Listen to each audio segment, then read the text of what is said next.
A journalist kills 10 people and a journalist as well.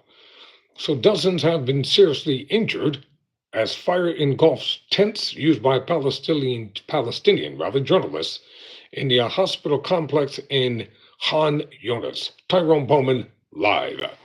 Let's get down to the essence of the story written by Ruth Michelson for The Guardian. An Israeli airstrike on a tent camp within a hospital complex in the northern Gaza city of Han Yunis has killed 10 people, including a journalist, while seriously injuring dozens more after their encampment caught fire. Images and video from the courtyard of Nasser Hospital in Khan Yunis showed people desperately attempting to extinguish the fires as it burned through a row of tents. One video showed people screaming as a bystander attempted to move a burning piece of furniture, while a journalist later identified as Ahmed Mansour of the news outlet Palestine Today sat upright, engulfed by the flame. His colleagues, Halma al-Fawawi, was killed in the strike, while at least 9 other journalists were among the wounded. Mansour received treatment for severe burns, while the photographer, Hassan Asla, was reportedly in a stable condition after suffering a head injury and cuts to his right hand. The Palestinian Foreign Ministry in Ramallah said 10 people had been killed in the airstrike, with many more wounded. The ministry called al-Fawi's death an act of, quote, extrajudicial killing, close quote, labeling in part of growing crime against journalists and an attempt to prevent the media from covering events on the ground.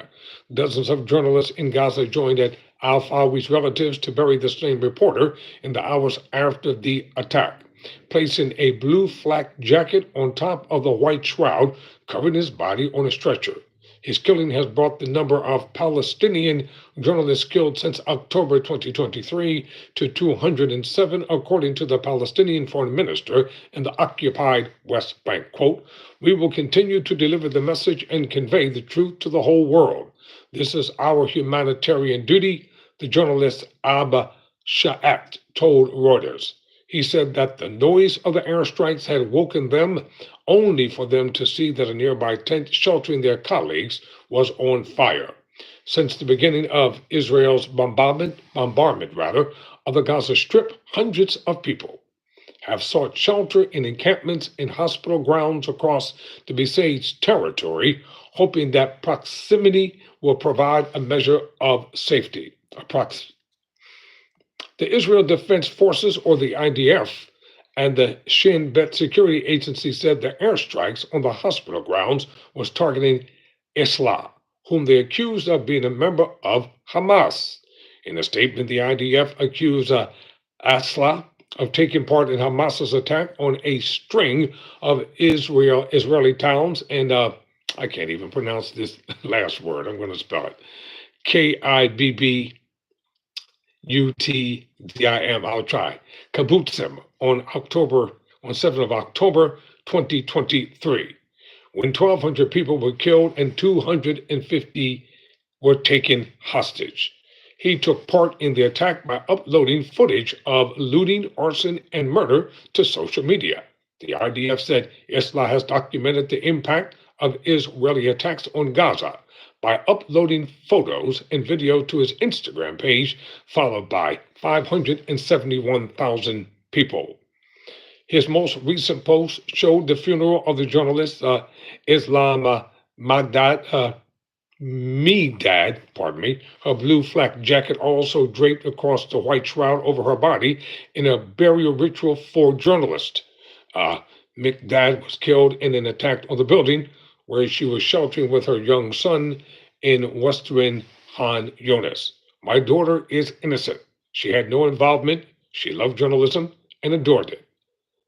Medad's mother, Amal Keskin, told the Associated Press last year was the deadliest on record for journalists, with Israel's responsible for 70% of the total deaths of media workers, according to the Committee to Protect Journalists, or CPJ. Israel's assault on Gaza claimed the lives of 82 Palestinian journalists in 2024, according to CPJ. Israel resumed airstrikes on Gaza under a fragile ceasefire collapsed last month, after it collapsed. The UN's Agency for Palestinian Refugees said another 142,000 people were displaced in just 6 days in March after the resumption of fighting. 59 hostages, including 24 understood to be alive, are still held by militants in Gaza. Israel's assault on the territory has killed more than 50,000 Palestinians in 18 months of war, a third of them children, according to the health ministry in Ramallah.